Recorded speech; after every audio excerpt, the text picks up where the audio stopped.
नमस्कार, जय हिंद दोस्तों आज के इस क्लास में हम लोग बिहार पुलिस कांस्टेबल री एग्जाम 2024 के लिए सिलेक्टेड क्वेश्चन टेस्ट को कवर करेंगे। जैसा कि फ्रेंड्स आप देखेंगे तो ये आपका आज का पहला जो है टेस्ट आपका होगा, तो आप सभी लोग अच्छे तरीके से लगाएंगे, जिसमें कि आपका सिर्फ और सिर्फ सिलेक्टिव क्वेश्चन डाला गया है जो बिहार पुलिस कांस्टेबल के एग्जाम पॉइंट ऑफ व्यू से काफ़ी ज़्यादा इंपॉर्टेंट है। तो आइए साथियों क्लास को कंटिन्यू करते हैं और चीज़ों को समझते हैं। तो जैसा कि फ्रेंड्स आज देखेंगे तो आज का पहला प्रश्न हमारा कि ताजे पानी की सबसे बड़ी झील लेक सुपीरियर कहाँ स्थित है, बताएंगे आप लोग। राइट आंसर क्या हो जाएगा? आप सभी लोगों को पेन पेपर लेकर के बैठना है, टिक आपको मारते हुए चलना है, कितना पे एक्यूरेसी मेंटेन कर पा रहे हैं ये आप सभी लोगों को सेशन एंड होने के बाद बताना है। तो दोस्तों देखेंगे तो ताजे पानी की सबसे बड़ी लेक सुपीरियर कहाँ पर स्थित है, तो दोस्तों आपका करेक्ट आंसर हो जाएगा संयुक्त राज्य अमेरिका के अंतर्गत है। तो ऑप्शन आपका एक करेक्ट हो जाएगा, ध्यान रखेंगे। आगे बढ़ते हैं दोस्तों, अगला प्रश्न हमारा दिया गया है, कहा जा रहा है किस पंचवर्षीय योजना के अंतर्गत समाज में समाजवादी ढांचे की स्थापना का संकल्प लिया गया था। देखिए बताएंगे राइट आंसर क्या हो जाएगा, किस पंचवर्षीय योजना के अंतर्गत समाज में समाजवादी ढांचे की स्थापना का संकल्प लिया गया था। तो दोस्तों याद रखेंगे करेक्ट आंसर हमारा हो जाएगा द्वितीय पंचवर्षीय योजना के अंतर्गत लिया गया था। साथियों अगर हम बात करेंगे कि द्वितीय पंचवर्षीय योजना का कार्यकाल क्या रहा था, तो ध्यान रखेंगे 1956 से लेकर के आपका जो है 1961 आपके द्वितीय पंचवर्षीय योजना का कार्यकाल रहा था। तो ये आपका करेक्ट हो जाएगा। जबकि साथियों बात करेंगे पहली जो है पंचवर्षीय योजना का कार्यकाल क्या रहा था, तो ध्यान रखेंगे 1951 से आपका 19 आपका जो है 50 आपका 6 रहा था। तो डेट इंपॉर्टेंट है, याद रखेंगे। ऑप्शन हमारा बी करेक्ट हो जाएगा। आगे बढ़ते हैं, नेक्स्ट क्वेश्चन साथियों दिया गया है, कहा जा रहा है कि निम्न में से किसने कम से कम 2 बार नोबेल पुरस्कार प्राप्त किया है, बताइए राइट आंसर आपका क्या हो जाएगा। तो दोस्तों यहाँ पर देखेंगे तो आपका करेक्ट आंसर हो जाएगा मैडम क्यूरी को 2 बार नोबेल पुरस्कार से सम्मानित किया गया है। पहला बार इन्हें जो है 1903 में नोबेल पुरस्कार से सम्मानित किया गया, पुनः आप देखेंगे तो 1911 में इन्हें नोबेल पुरस्कार से जो है सम्मानित किया गया था। तो ऑप्शन आपका बी करेक्ट हो जाएगा। मैडम क्यूरी को रेडियम की खोज के लिए भी जाना जाता है, तो इतने पॉइंट को यहाँ से याद रखेंगे। अगला क्वेश्चन है दोस्तों, सभी ने अभिज्ञा आंदोलन में महात्मा गांधी के बाद सत्याग्रह का नेतृत्व किसने किया था, ये आपको पूछा जा रहा है। इंपॉर्टेंट रहेगा एग्जाम के लिए, सारे क्वेश्चन आपका सिलेक्टिव डाला गया है, तो आप सभी लोगों को ध्यानपूर्वक सारे क्वेश्चन को अटेम्प्ट लेना है। तो सभी ने अभिज्ञा आंदोलन में महात्मा गांधी के बाद सत्याग्रह का नेतृत्व करने वाला कौन था, तो ये आपका करेक्ट आंसर हो जाएगा सरोजिनी नायडू। साथियों याद रखेंगे सरोजिनी नायडू को भारत की कोकिला भी कही जाती है। अगला प्रश्न की बात करेंगे तो नेक्स्ट हमारा दिया गया है, कहा जा रहा है ग्राम पंचायत कौन सा कर नहीं लगा सकता है, कृषि कर, स्वच्छता कर, जल कर, प्रकाश शुल्क। तो देखिए दोस्तों याद रखेंगे पंचायती राज व्यवस्था को संवैधानिक स्वरूप कब मिला, तो 73वां संविधान संशोधन के तहत 1992 में पंचायती राज व्यवस्था को संवैधानिक स्वरूप मिला, और पंचायती राज व्यवस्था को सर्वप्रथम राजस्थान के नागौर जिला में लागू किया गया था। तो यहाँ पर आप देखेंगे तो फ्रेंड्स बोला जा रहा है कि ग्राम पंचायत कौन सा कर नहीं लगा सकता है, तो कृषि कर नहीं लगा सकता है, ऑप्शन ए करेक्ट हो जाएगा। साथियों पंचायती राज व्यवस्था त्रिस्तरीय है, जिसमें कि ग्राम पंचायत, पंचायत समिति और जिला परिषद आते हैं। पंचायती राज व्यवस्था राज्य सूची का विषय है। अगला बढ़ते हैं, अगला क्वेश्चन हमारा दिया गया है, बोला जा रहा है कि खासी भाषा किसमें सम्मिलित है, बताइए राइट आंसर क्या होगा। इस क्वेश्चन को आप साथियों देखेंगे तो इसको 2-3 बार आपको रिपीट करना है। खासी भाषा किसमें सम्मिलित है, तो देखिए आपका करेक्ट आंसर हो जाएगा ऑस्ट्रो एशियाटिक उपकूल की मान खमेर शाखा में शामिल है, यानी कि बी आपका करेक्ट हो जाएगा। सभी क्वेश्चंस में 2 से 3 सेकंड का समय लेना है, सारे क्वेश्चंस को आपको अटेम्प्ट लेना है और बेहतरीन तरीका से आपको रिवीजन भी करते रहना है। अगला प्रश्न दोस्तों कहा जा रहा है कि भारत में उगाई जाने वाली अधिकतम कॉफी की किस्म है। साथियों बताएंगे भारत में उगाई जाने वाली अधिकतम कॉफी का प्रकार क्या है, तो आपका राइट आंसर हो जाएगा अरेबिका। इसको ऑलरेडी मैंने नोट्स में आपको कवर भी कराया है, तो बी आपका करेक्ट हो जाएगा। साथियों कॉफी के मामले में अगर देखेंगे तो कॉफी का सबसे ज्यादा उत्पादन कर्नाटक के अंतर्गत किया जाता है। ऑल ओवर वर्ल्ड में देखेंगे तो ब्राजील के अंतर्गत किया जाता है। वही फ्रेंड्स हम बात कर लेंगे चाय का उत्पादन सबसे ज्यादा असम के अंतर्गत किया जाता है, बिहार में किशनगंज के अंतर्गत किया जाता है। इतने पॉइंट को याद रखेंगे, सी हमारा यहाँ पर करेक्ट हो जाएगा। अगला प्रश्न हमारा दिया गया है, किस योजना के अंतर्गत सरकार ने वह कृषि नीति अपनाई जिसने हरित क्रांति को जन्म दिया, बताइए आप लोग राइट आंसर क्या हो जाएगा। किस योजना के अंतर्गत सरकार ने वह कृषि नीति अपनाई जिसने हरित क्रांति को जन्म दिया, तो दोस्तों यहाँ पर आपका राइट आंसर हो जाएगा हरित क्रांति को जन्म जो दिया ये आपका तृतीय पंचवर्षीय योजना के तहत। आप देखेंगे दोस्तों तो तृतीय पंचवर्षीय योजना का जो कार्यकाल है हमारा 1961 से लेकर के 1960 आपका 6 हो जाएगा। दोस्तों याद रखेंगे हरित क्रांति का जनक नॉर्मन बोरलॉग को माना जाता है, जो अमेरिका के रहने वाले थे। भारत में आप देखेंगे तो हरित क्रांति का जनक के रूप में MS स्वामीनाथन को जाने जाते हैं। तो इतने पॉइंट को यहाँ से क्लियर रखिए, ऑप्शन आपका डी करेक्ट हो जाएगा। हरित क्रांति के क्षेत्र में फ्रेंड्स देखेंगे तो सबसे ज़्यादा जो हमें बढ़ावा देखने को मिला गेहूं के क्षेत्र में मिला। अगला प्रश्न में हमारा दिया गया है, कहा जा रहा है कि भारतीय संविधान में संसद के दोनों सदनों की संयुक्त बैठक का प्रावधान किस देश के संविधान से प्रेरित है? बताएंगे करेक्ट आंसर क्या हो जाएगा। तो याद रखना साथियों, भारतीय संविधान में संसद के दोनों सदनों की संयुक्त बैठक का प्रावधान किस देश के संविधान से प्रेरित है? तो देखिए ऑथेंटिक हमारा आंसर हो जाएगा ऑस्ट्रेलिया प्रेरित है। देखिए ऊन का मामले में आप देखेंगे तो ऊन या भेड़ के उत्पादन में अगर देखेंगे तो सबसे ज़्यादा जो अग्रणी आपका जो है आपका देश है ये आपका ऑस्ट्रेलिया है, तो ध्यान रखिएगा। अगला प्रश्न साथियों कहा जा रहा है कि निम्नलिखित में से कौन सी भारत सबसे बड़ी कृत्रिम ताजे पानी की झील है? देखिए दोस्तों, भारत के अंतर्गत कौन सा झील है जो ताजे पानी की सबसे बड़ी कृत्रिम झील है? दिया गया नैनीताल, शिवाजी सागर झील, कोडई झील, दिया गया है कोरेलू झील। तो यहाँ पर देखेंगे राइट आंसर आपका हो जाएगा शिवाजी सागर झील, जो भारत की सबसे बड़ी ताजे पानी की कृत्रिम वाली झील है, यानी कृत्रिम ताजे पानी की झील है। तो बी आपका यहाँ पर जो है करेक्ट हो जाएगा। अगले प्रश्न की दोस्तों बात कर ले तो भारतीय आधिकारिक गोपनीयता अधिनियम कब पारित किया गया था जिसने प्रेस की स्वतंत्रता को प्रतिबंधित कर दिया था?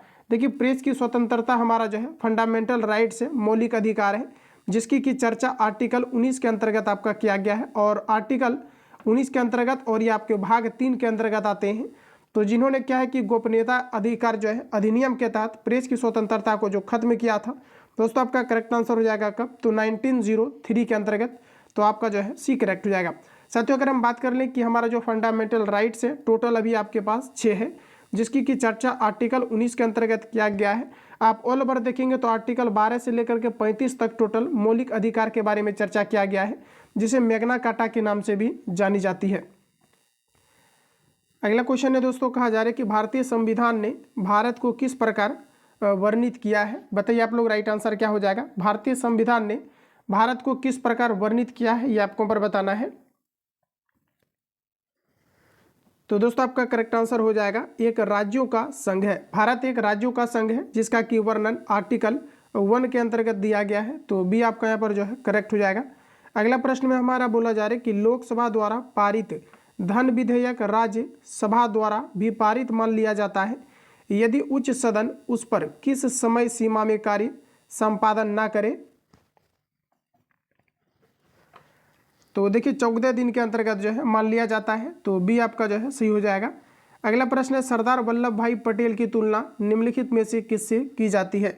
Joseph Mazzini, Cavour, Garibaldi, Bismarck. तो साथियों याद रखेंगे आप सभी लोग, सरदार वल्लभ भाई पटेल की तुलना जो किया जाता है बिस्मार्क के साथ किया जाता है। डी आपका राइट हो जाएगा।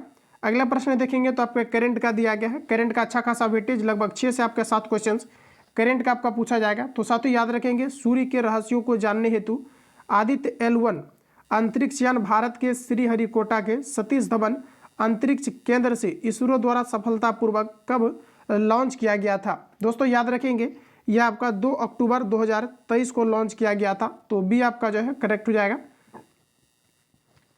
चलिए अगला क्वेश्चन दिया गया है किसी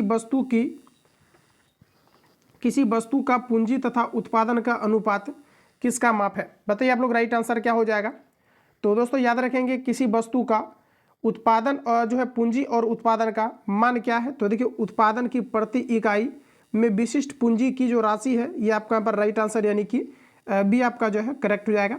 अगला प्रश्न में दोस्तों कहा जा रहा है कि मौलिक अधिकारों को लागू करने के लिए रिट जारी की जाती है। साथियों मौलिक अधिकारों को जारी करने के लिए रिट जारी की जाती है, तो ये आपके उच्चतम न्यायालय के द्वारा किया जाता है। ऑप्शन सी करेक्ट हो जाएगा। सभी क्वेश्चंस आप देखेंगे साथियों तो आपका सिलेक्टिव है, ध्यानपूर्वक आप सभी लोग सारे क्वेश्चंस को रिवीजन करेंगे।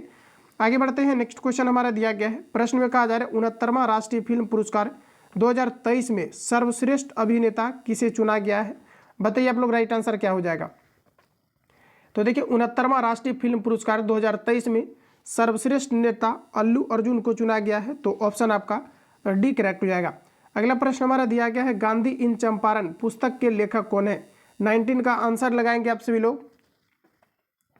गांधी इन चंपारण पुस्तक के लेखक कौन है? तो देखिए आपका राइट आंसर हो जाएगा दीनानाथ गोपाल तेंदुलकर। ध्यान रखना साथियों, गांधी इन चंपारण पुस्तक के लेखक कौन है? तो दीनानाथ गोपाल तेंदुलकर है। ऑप्शन बी यहाँ पर आपका जो है राइट हो जाएगा। अगला प्रश्न है दोस्तों, कहा जा रहा है कि निम्नलिखित में से किस देश में कहा जा रहा है कि तकलामाकन मरुस्थल है। डायरेक्टली आप देखेंगे तो इस क्वेश्चन को जो है प्रीवियस ईयर में अभी आपका पूछा गया है। तकलामाकन मरुस्थल जो है ये किस देश के अंतर्गत पड़ता है? तो दोस्तों याद रखेंगे ये चाइना के अंतर्गत है, तो बी आपका जो है करेक्ट हो जाएगा। अगला प्रश्न में हमारा दिया गया है मानचित्र बनाने के विज्ञान को कहते हैं। बताइए आप लोग राइट आंसर क्या हो जाएगा? मानचित्र बनाने वाले विज्ञान को क्या कहा जाता है? इसे कहा जाता है कार्टोग्राफी। ध्यान रखेंगे कार्टोग्राफी क्या है? तो मानचित्र बनाने की विज्ञान की कला कार्टोग्राफी है। ऑप्शन ए करेक्ट हो जाएगा। अगला प्रश्न हमारा दिया गया है, कहा जा रहा है कि मुद्रास्फीति के अंतर्गत। तो दोस्तों आप देखेंगे तो यहाँ से क्वेश्चन आपका लगातार जो है पूछा जाता है और ये आपका इकोनॉमिक्स का क्वेश्चन आपका है, तो ध्यान रखिएगा आप सभी लोग। प्रश्न में दिया गया है कि मुद्रास्फीति के अंतर्गत किया जाता है, तो देखिए 22 का करेक्ट आंसर आपका हो जाएगा। मुद्रा का मूल्य जो है आपका घटता है। मुद्रास्फीति में मुद्रा का अवमूल्यन होता है, वैल्यू घटता है, तो ये आपका यहाँ पर जो है करेक्ट हो जाएगा। अगला प्रश्न साथियों नेक्स्ट दिया गया है 10 सितंबर 2023 को इंडोनेशिया बैडमिंटन मास्टर्स का खिताब किसने जीता है? तो दोस्तों याद रखेंगे आप सभी लोग, ये अभी रिसेंटली आपका किरण जॉर्ज के द्वारा जीता गया है, तो डी आपका जो है राइट हो जाएगा। अगला प्रश्न में हमारा दिया गया है, कहा जा रहा है कि राष्ट्रीय कृषि अनुसंधान प्रबंधन अकादमी कहाँ स्थित है? दोस्तों याद रखेंगे राष्ट्रीय कृषि अनुसंधान प्रबंध अकादमी की अगर बात करेंगे तो ये आपके जो है साथियों यहाँ पर देखेंगे तो कहा जा रहा है कि राष्ट्रीय कृषि अनुसंधान प्रबंध अकादमी ये कहाँ पर है? तो ये आपके हैदराबाद के अंतर्गत है। बी आपका करेक्ट हो जाएगा। साथियों याद रखेंगे डीएनए डायग्नोस्टिक जो आपके संस्थान है ये आपके कहाँ पर है? तो ये भी हमारे हैदराबाद के अंतर्गत है, तो बी आपका जो है करेक्ट हो जाएगा। अगला प्रश्न है दोस्तों, कहा जा रहा है कि भारत में निम्नलिखित में से किस प्रकार की बिजली का उत्पादन सर्वाधिक होता है? ऑप्शन आपके सामने दिया गया है। भारत में सबसे अधिक बिजली का उत्पादन कहाँ पर होता है? तो आपका करेक्ट आंसर हो जाएगा राजस्थान में। ध्यान रखेंगे प्रश्न में दिया गया है कि बिजली का जो उत्पादन होता है सबसे ज़्यादा किस प्रकार का, तो आपका राइट आंसर हो जाएगा तापीय बिजली का। बी करेक्ट हो जाएगा। पवन ऊर्जा में फ्रेंड्स आप देखेंगे तो पवन के जो है मामले में विद्युत का उत्पादन करने वाला अग्रणी राज्य तमिलनाडु है। भारतनाट्यम कहाँ का शास्त्रीय नृत्य? तो ये भी आपका तमिलनाडु का है। इतने पॉइंट को यहाँ से याद रखेंगे। अगला प्रश्न में हमारा दिया गया है, जब स्वतंत्रता की माउंटबेटन योजना स्वीकार की गई उस समय भारतीय राष्ट्रीय कांग्रेस का अध्यक्ष कौन थे? बताएंगे आप लोग राइट आंसर क्या हो जाएगा? जब स्वतंत्रता की माउंटबेटन योजना स्वीकार की गई उस समय भारतीय राष्ट्रीय कांग्रेस का अध्यक्ष कौन थे? 26 का आपका राइट आंसर हो जाएगा फ्रेंड्स आचार्य जेबी कृपलानी थे। ध्यान रखिएगा आचार्य जेबी कृपलानी थे। ऑप्शन डी आपका करेक्ट हो जाएगा। आगे बढ़ते हैं। नेक्स्ट क्वेश्चन हमारा दिया गया है, लोकसभा का चुनाव लड़ने के लिए प्रत्याशी की न्यूनतम आयु कितनी होनी चाहिए? चलिए बताएंगे आप लोग राइट आंसर क्या हो जाएगा? लोकसभा का चुनाव लड़ने के लिए प्रत्याशी की न्यूनतम आयु कितनी होनी चाहिए? तो आपका करेक्ट आंसर हो जाएगा 25 ईयर्स होना चाहिए। जबकि फ्रेंड्स आप देखेंगे तो प्रधानमंत्री बनने के लिए, प्राइम मिनिस्टर बनने के लिए भी 25 ईयर्स आपका जो है उम्र सीमा निर्धारित है। जबकि राष्ट्रपति यानी कि प्रेसिडेंट बनने के लिए आप देखेंगे तो उम्र सीमा आपका जो है 35 ईयर्स आपका जो है निर्धारित है। पंचायत में आप देखेंगे तो आप जो है सदस्य बनने के लिए 21 ईयर्स जो है आपका निर्धारित है। इतने पॉइंट को यहाँ से याद रखेंगे। ऑप्शन सी करेक्ट हो जाएगा। जबकि साथियों बात करेंगे लोकसभा का कार्यकाल कितने वर्ष का होता है? तो ये आपका जो है 5 वर्ष का होता है। जबकि राज्यसभा का कार्यकाल निश्चित नहीं होता है, क्योंकि आप देखेंगे तो राज्यसभा अस्थायी सदन होता है। राज्यसभा के सदस्यों का कार्यकाल ये आपका 6 वर्ष का होता है। इतने पॉइंट को यहाँ से साथियों आप लोग ध्यान रखेंगे। अगला प्रश्न है दोस्तों, कहा जा रहा है कि यह विचार किसने विकसित किया था कि साधन ही उद्देश्यों का औचित्य बनाते हैं? कौटिल्य, राजा राम मोहन राय, स्वामी दयानंद सरस्वती, महात्मा गांधी। तो ये देखिए आपका स्टेटमेंट है महात्मा गांधी का, तो डी आपका यहाँ पर जो है सही हो जाएगा। अगला प्रश्न है, किसने कहा था स्वाद का वास्तविक स्थान जिह्वा नहीं, बोला जा रहा है कि जिहा नहीं बल्कि मन है? बताइए राइट आंसर क्या होगा? साथियों इंपॉर्टेंट प्रश्न है आपका, ध्यान रखेंगे। किसने ये इन चीज़ों को बताया था कि स्वाद का वास्तविक स्थान जिहा नहीं बल्कि मन है? तो ये भी कहा गया था साथियों महात्मा गांधी के द्वारा। ऑप्शन बी हमारा जो है एग्जैक्ट आंसर हो जाएगा।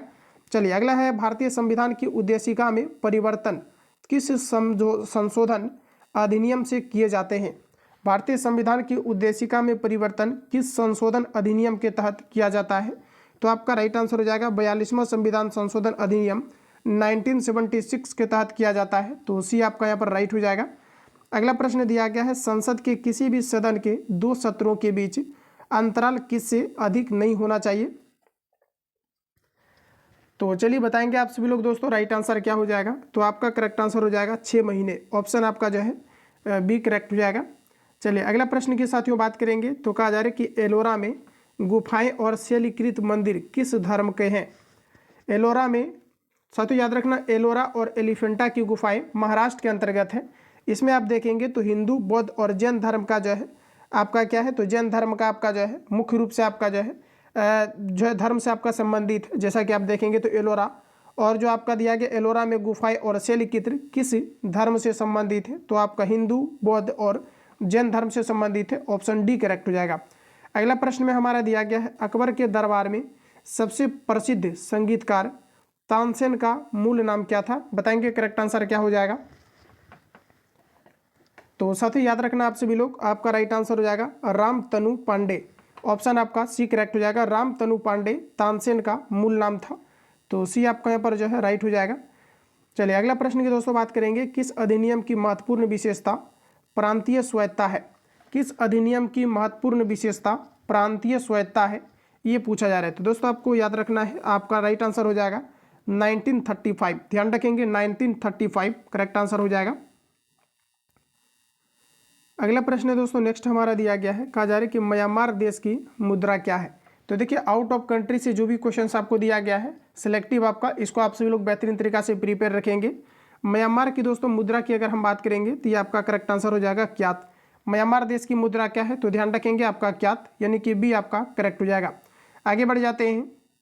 इसके पहले साथियों एक छोटा सा इन्फॉर्मेशन कि जो कैंडिडेट बिहार पुलिस कांस्टेबल के लिए स्पेशली आप सभी लोग जो है सीरियस रूप से अगर तैयारी कर रहे हैं तो आपके लिए ग्रुप बनाया गया है, जिसमें कि आप कंप्लीटली देखेंगे तो बिहार पुलिस कांस्टेबल के लिए एक गाइडलाइंस के तहत इसमें आप डेली बेसिस पर एक आप टेस्ट इसमें लगा सकते हैं, जिसमें कि 100 क्वेश्चंस आपको सिलेक्टिव मिलेगा, जो to the pattern to the point आपके क्वेश्चंस होंगे, जो बिहार पुलिस कांस्टेबल के लिए इंपॉर्टेंट होगा। इन्हीं सभी चीज़ों को जो है इसमें शामिल करके और टॉपिक वाइज अलग से आपको नोट्स मिलेगा, जो कि आगे हम बताएंगे।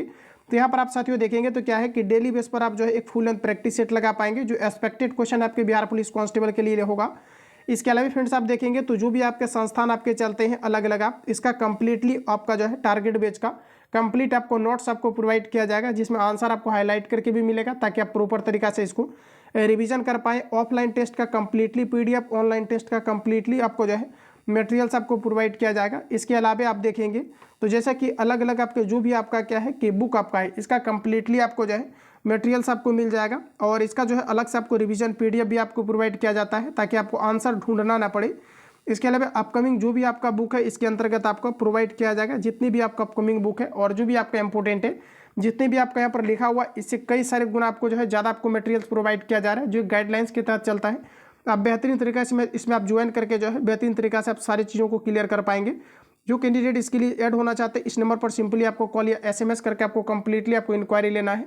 इसके लिए आपको 41 आपको पेमेंट करके जो है आपको ऐड होना है, जिसमें कि आप बेहतरीन तरीका से सारे मटेरियल को आप जो है अचीव करके बेहतरीन तरीका से आप बिहार पुलिस कांस्टेबल के लिए जो है बेहतर तैयारी कर सकते हैं। जिसमें कि आप देखेंगे तो जो भी आपका टॉपिक है बिहार पुलिस कांस्टेबल के अंतर्गत कुछ ऐसे खास टॉपिक है जहाँ से निश्चित रूप से आपके क्वेश्चन हर एक बार उठाए गए हैं, तो इन सभी टॉपिक को कवर करके अलग से आपको नोट्स प्रोवाइड किया जाएगा सेशन वाइज आपको, ताकि आप बेहतरीन तरीके से इसको क्लियर कर पाएँ। तो आइए हम लोग क्लास को आगे कंटिन्यू करते हैं। अगला क्वेश्चन दोस्तों देखेंगे तो यहाँ पर कहा जा रहा है कि 1857 के विद्रोह के दौरान भारत का गवर्नर जनरल कौन था, ये आपको नंबर बताना है। तो दोस्तों याद रखेंगे 1857 के विद्रोह के दौरान भारत का गवर्नर जनरल कौन था? तो आपका दोस्तों राइट आंसर हो जाएगा लॉर्ड कैनिंग, बी आपका जो है करेक्ट हो जाएगा। अगला प्रश्न में साथियों दिया गया है महात्मा बुद्ध किस वंश से संबंधित थे? साथियों महात्मा बुद्ध की अगर हम बात करेंगे तो ये क्वेश्चन आपका बिहार पुलिस कांस्टेबल के अंतर्गत रिपीट किया गया है, वेरी इंपॉर्टेंट क्वेश्चन रहेगा एग्जाम के लिए। तो आपका करेक्ट आंसर हो जाएगा साथियों शाक्य वंश से संबंधित है। महात्मा बुद्ध किस वंश से संबंधित है? शाक्य वंश से, ऑप्शन सी करेक्ट हो जाएगा। आगे बढ़ते हैं। नेक्स्ट प्रश्न दिया गया है निम्नलिखित में से किसको सूर्य की ऊर्ध्वाधर किरणें कभी भी नहीं मिलेगी? तो देखिए हमारा राइट आंसर हो जाएगा श्रीनगर को नहीं मिलेगी। जैसा कि फ्रेंड्स आप देखेंगे तो पृथ्वी आपका 23.5 डिग्री आपका जो है झुका हुआ है, ध्यान रखेंगे। आगे बढ़ते हैं। नेक्स्ट प्रश्न हमारा दिया गया है कि भारत की जनसंख्या में ऋणात्मक वृद्धि दर किस दशक में दर्ज की गई थी? दोस्तों याद रखना 1911 से आप देखेंगे तो 21 तक जो है भारत की जनसंख्या में ऋणात्मक वृद्धि जो है देखी गई थी। इसके अलावा फ्रेंड्स याद रखेंगे, आप देखेंगे तो 2011 जनगणना के अकॉर्डिंग नागालैंड की जो जनसंख्या है यहाँ पर ऋणात्मक देखी गई है और नागालैंड की शासकीय भाषा अंग्रेजी है। इतनी पॉइंट को याद रखेंगे, ऑप्शन बी करेक्ट हो जाएगा। साथियों 2011 जनगणना को बेहतरीन तरीका से आपको कवर कर लेना है। हालांकि इसका नोट्स आपको कंप्लीटली मिल जाएगा, क्योंकि आप देखेंगे तो सभी शिफ्ट में ऐसा कोई एग्जाम नहीं हुआ होगा जिसमें जनगणना से रिलेटेड क्वेश्चन आपका नहीं आया हो। तो निश्चित रूप से यहाँ से क्वेश्चन आएंगे, तो ऑप्शन आपका बी करेक्ट हो जाएगा। आगे बढ़ते हैं, नेक्स्ट प्रश्न हमारा दिया गया है, निम्नलिखित में से कौन सा संसाधन अजैव और नवीकरणीय है। नवीकरणीय फ्रेंड्स कहने का मतलब है जिन्हें पुनः रिसाइकल किया जा सकता है, और ये आपके अजैव के अंतर्गत आएगा। तो इसका उदाहरण हो जाएगा आपका पानी। ऑप्शन आपका जो है सी करेक्ट हो जाएगा। अगले प्रश्न में कहा जा रहा है, निम्नलिखित में से कौन सा नगर राष्ट्रीय राजधानी क्षेत्र में नहीं आता है। तो देखिए दोस्तों, राष्ट्रीय राजधानी क्षेत्र में कौन सा शहर नहीं आता है, तो मथुरा नहीं आता है। ऑप्शन हमारा सी करेक्ट हो जाएगा। अगला प्रश्न में दिया गया है, भारत की किस नदी को वृद्ध गंगा कहा जाता है। ये भी क्वेश्चन आपका पूछा गया है, ध्यान रखेंगे। कृष्णा, गोदावरी, कावेरी, नर्मदा। तो साथियों याद रखेंगे आप सभी लोग, गोदावरी नदी को जो है वृद्ध गंगा के नाम से जानी जाती है। तो बी आपका करेक्ट हो जाएगा। अगला प्रश्न हमारा दिया गया है, तंजानिया की राजधानी क्या है। बताइए आप लोग, राइट आंसर क्या होगा। तंजानिया की राजधानी क्या है। 43 का आपका करेक्ट आंसर हो जाएगा डोडोमा। तंजानिया की फ्रेंड्स राजधानी क्या है, तो डोडोमा है। ऑप्शन डी हमारा करेक्ट हो जाएगा। अगला प्रश्न की अगर बात कर ले तो कहा जा रहा है कि अंडमान द्वीप समूह और निकोबार द्वीप समूह निम्नलिखित में से किसके द्वारा एक दूसरे से अलग किए गए हैं। देखिए, अंडमान द्वीप समूह और निकोबार द्वीप समूह निम्नलिखित में से किसके द्वारा अलग किए गए हैं। तो दोस्तों इसको जो है 10 डिग्री चैनल पृथक करता है। तो प्रश्न आपके पूछे जाते हैं, 10 डिग्री चैनल किसको पृथक करता है। तो अंडमान निकोबार द्वीप समूह और अंडमान निकोबार द्वीप समूह को जो है पृथक करता है। तो ये आपका जो है यहाँ पर राइट हो जाएगा। अगला प्रश्न में दिया गया है, कहा जा रहा है कि बोगोटा निम्नलिखित में से किस देश की राजधानी है। बताइए आप लोग, राइट आंसर क्या होगा। आंसर इसका लगाएंगे आप सभी लोग, बोगोटा निम्नलिखित में से किस देश की कैपिटल है। बोगोटा की फ्रेंड्स बात करेंगे, कोलंबिया का है। ध्यान रखिएगा, कोलंबिया का कैपिटल है बोगोटा। अगला प्रश्न है दोस्तों, नेक्स्ट हमारा दिया गया है, आतंकवाद से पीड़ितों का अंतर्राष्ट्रीय दिवस हर साल किस तिथि को मनाया जाता है। तो ये आपका जो है 21 अगस्त को मनाया जाता है। ऑप्शन सी करेक्ट हो जाएगा। अगला प्रश्न की बात कर ले तो कहा जा रहा है कि कहा जा रहा है कि लीगेसी ऑफ पाटलिपुत्र पुस्तक के लेखक कौन है। दोस्तों याद रखना, यहाँ से 1 से 2 क्वेश्चन आपका जो है पूछा जाता है, क्योंकि जीएस का वेटेज देखेंगे काफ़ी आपका तगड़ा रहता है। तो आप सभी लोग याद रखना कि डांस लेगेसी ऑफ पाटलिपुत्र जो पुस्तक है ये आपका जो है शोभना नारायण के द्वारा लिखा गया है। तो ये करेक्ट हो जाएगा। रिपीट कीजिए इसको 2 से 3 बार, डांस लेगेसी ऑफ पाटलिपुत्र ये शोभना नारायण का पुस्तक है, ये करेक्ट हो जाएगा। अगला प्रश्न है कि मई 2023 में बिहार सरकार द्वारा लॉन्च मिशन परिवर्तन का संबंध किससे है। तो देखिए दोस्तों, आपका राइट आंसर हो जाएगा स्वास्थ्य सुधार से संबंधित है। तो बी आपका यहाँ पर जो है सही हो जाएगा। अगला प्रश्न है कि पंचायती राज सम्मिलित किया गया है। तो देखिए, अभी जस्ट मैंने आपको रिवील कराया था कि जो हमारा पंचायती राज व्यवस्था है ये साथियों आपका जो है राज्य सूची का विषय है, जो कि आपका त्रिस्तरीय है। तो यहाँ पर आप देखेंगे तो ऑप्शन आपका बी करेक्ट हो जाएगा। पंचायती राज व्यवस्था राज्य सूची के अंतर्गत आते हैं। अगला प्रश्न में हमारा कहा जा रहा है कि किसकी जन्म दिवस को राष्ट्रीय शिक्षा दिवस के रूप में मनाया जाता है। जयप्रकाश नारायण, कृष्ण सिंह, मौलाना अबुल कलाम आज़ाद, एपीजे अबुल कलाम आज़ाद। तो फ्रेंड्स याद रखना, मौलाना अबुल कलाम आज़ाद के जन्मदिन को शिक्षक दिवस के रूप में सेलिब्रेट किया जाता है। तो यहाँ पर आपका शिक्षा दिवस के रूप में, ध्यान रखेंगे शिक्षक नहीं, शिक्षा दिवस के रूप में सेलिब्रेट किया जाता है। तो सी आपका यहाँ पर करेक्ट हो जाएगा। अगला प्रश्न है कि पृथ्वी के वायुमंडल की कौन सी परत रेडियो तरंगों को पृथ्वी के पृष्ठ पर परावर्तित करती है।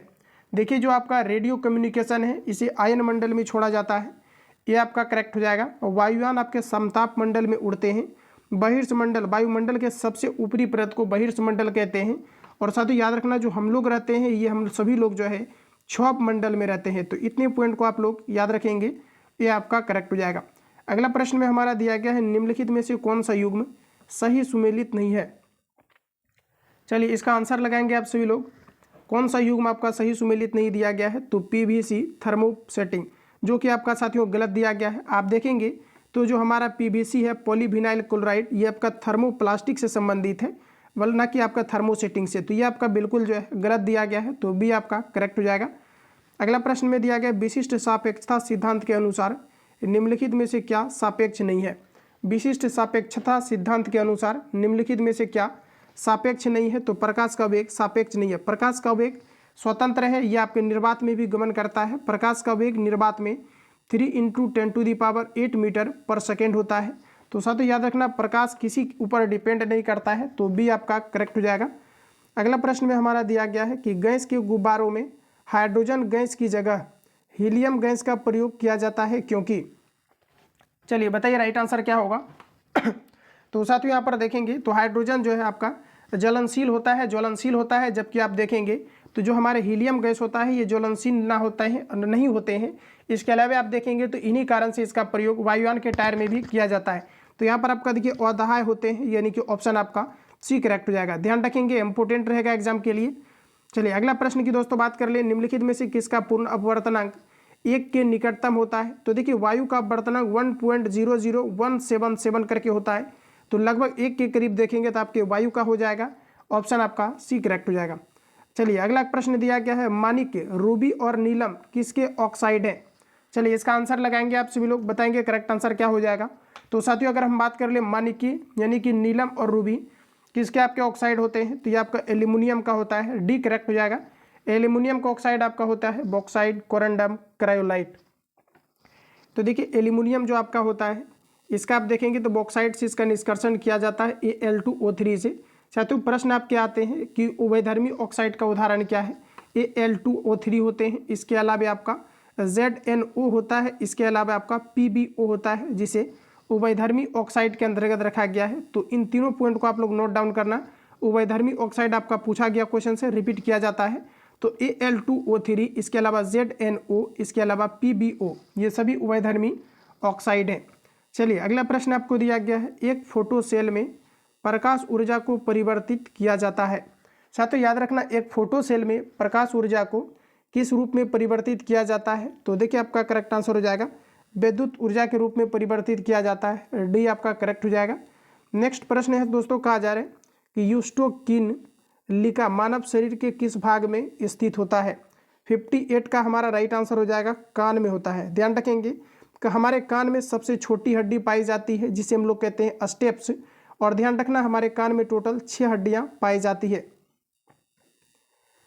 अगला क्वेश्चन है दोस्तों, कहा जा रहा है कि यदि मनुष्य की एक आंख होती तो इससे क्या क्या आपका जो है इफेक्टिव हो सकता था। तो देखिए वस्तु का प्रतिबिंब उल्टा बनता। तो हमेशा देखिए हमारे रेटिना पर बना जो प्रतिबिंब होता है ये आपका उल्टा होता है, बट हम जब क्या करते हैं कि किसी वस्तु को देखते हैं तो ये हमें सीधा प्रतीत होता है। चूंकि 2 बार ये घटनाएं होती है तो ये आपका गलत हो जाएगा।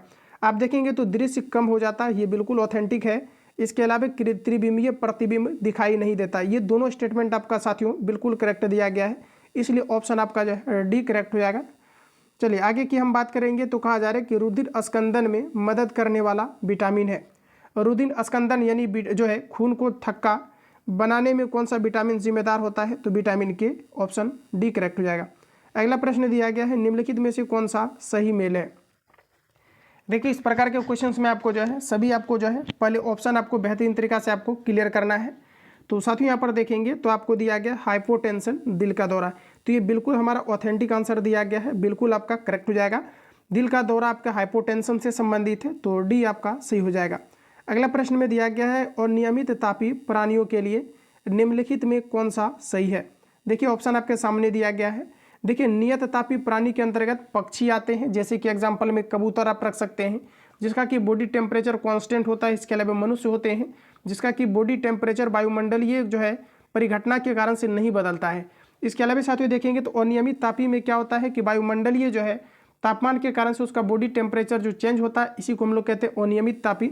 और ऐसे केस में अगर देखेंगे तो उसके शरीर का तापमान वायुमंडल के अनुसार बदलता है, तो इसे हम लोग कहते हैं अनियमित तापी, यानी कि भी आपका जो है सही हो जाएगा।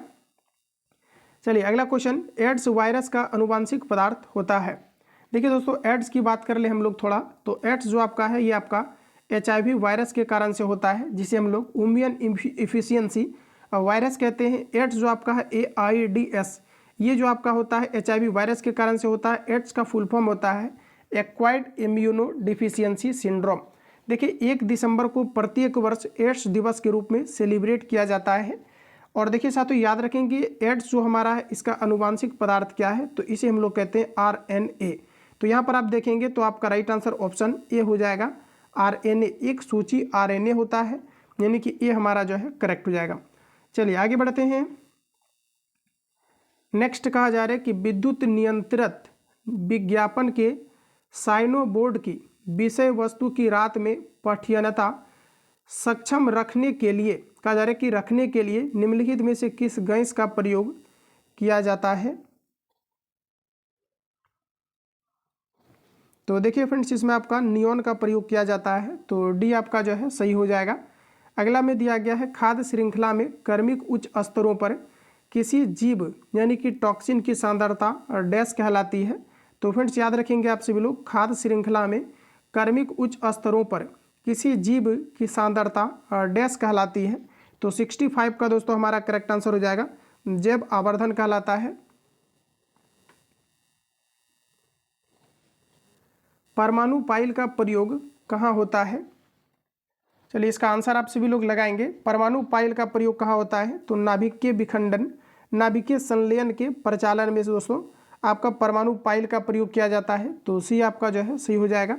अगला हमारा दिया गया है, कहा जा रहा है कि बोला जा रहा है कि ट्रेपेजियम जोन TTZ ताजमहल के चारों ओर डैश किलोमीटर एक अधिसूचित क्षेत्र है जो स्मारक को प्रदूषण से सुरक्षित रखने के लिए है। तो आप देखेंगे तो 10,400 किलोमीटर तक फैला हुआ है। अगला प्रश्न हमारा नेक्स्ट दिया गया है, जो पदार्थ जल के संपर्क में आने पर तत्काल क्लोराइड विलयन बना लेता है उसे कहते हैं। ये भी क्वेश्चन आपका पूछा गया है, ध्यान रखेंगे। जो पदार्थ जल के संपर्क में आने पर तत्काल क्लोराइड विलयन बना लेता है उसे क्या कहा जाता है। साथियों इसे कहा जाता है जलरागी क्लोराइड। तो डी आपका जो है सही हो जाएगा। अगला प्रश्न दिया गया है, गामा किरणें क्या होती है। चलिए इसका आंसर करेंगे। गामा किरणें क्या होती है। गामा किरणें रेडियो सक्रिय पदार्थों द्वारा उत्सर्जित ऊर्जा युक्त किरणें होता है, जिसे हम लोग कहते हैं गामा किरण। रेडियो सक्रिय पदार्थों द्वारा उत्सर्जित ऊर्जा युक्त किरणें होती है, जिसे हम लोग कहते हैं गामा किरण। तो सी आपका यहाँ पर जो है करेक्ट हो जाएगा। चलिए अगला क्वेश्चन की साथियों बात करेंगे। कहा जा रहा है एक अणु ग्लूकोज के पूर्ण ऑक्सीकरण से प्राप्त होते हैं। देखिए एक अणु ग्लूकोज से पूर्ण ऑक्सीकरण के थ्रू कितने ATP ऊर्जा की प्राप्ति होती है। तो ये आपका 38 ATP ऊर्जा की प्राप्ति होती है। अगला प्रश्न में कहा जा रहा है, समुद्री खरपतवार निम्न में से किसका महत्वपूर्ण स्रोत है। चलिए 71 का आप सभी लोग आंसर करेंगे। तो फ्रेंड्स आपका राइट आंसर हो जाएगा आयोडीन का। ध्यान रखिएगा समुद्री खरपतवार किसका महत्वपूर्ण स्रोत है, तो आयोडीन का है। सी आपका जो है करेक्ट हो जाएगा। अगला प्रश्न हमारा दिया गया है, 1 से 3 वर्ष शिशुओं में प्रोटीन की कमी से निम्नलिखित में से कौन सा रोग होता है। देखिए दोस्तों मैंने आपको बताया था प्रोटीन की कमी के कारण से छोटे बच्चों में होने वाली बीमारी को क्वाशियोर्कर कहा जाता है और बड़े व्यक्ति में होने वाली बीमारी को मेरस्मस कहा जाता है। तो ऑप्शन आपका सी करेक्ट हो जाएगा। अगला प्रश्न में दिया गया है, जड़ों द्वारा अवशोषित जल शीर्ष तक पहुंचता है।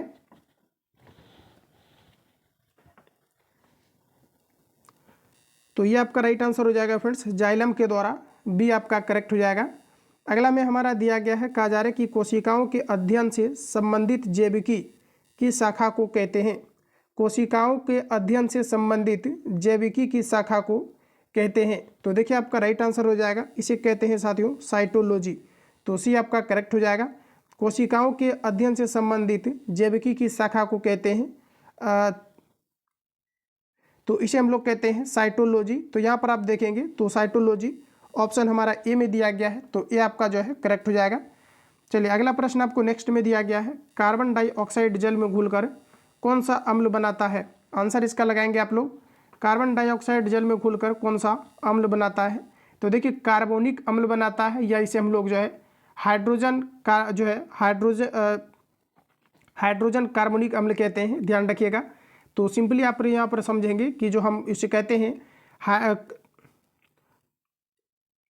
कार्बोनिक अम्ल कहते हैं। ध्यान रखिएगा ऑप्शन आपका बी करेक्ट हो जाएगा। हाइड्रोजन बोला जा रहा है कि कार्बन हाइड्रोक्साइड जल में घुलकर कौन सा अम्ल बनाता है। तो दोस्तों आपका राइट आंसर हो जाएगा ऑप्शन बी। ध्यान रखेंगे। तो फ्रेंड्स आप देखेंगे तो टोटल 75 क्वेश्चंस आपके जो है पूछे जाने हैं, जिसको कि कंप्लीटली आप देखेंगे तो सिलेक्टिव क्वेश्चंस आपका है और क्वेश्चंस आपका जो है टू द पैटर्न आपके सारे हैं। आपने कितना एक्यूरेसी मेंटेन कर पाया है, ये आप सभी लोगों को बताना है। बाकी मिलते हैं साथियों नेक्स्ट क्लास में। जो लोग चैनल पर पहली बार विजिट किया है, चैनल को सब्सक्राइब करके बेल आइकन को प्रेस कर लेना, क्योंकि जब भी क्लास अपलोड हो नोटिफिकेशन आपको टाइम टू टाइम मिलते हैं साथियों नेक्स्ट क्लास में। तब तक के लिए जय हिंद, बेस्ट ऑफ लक।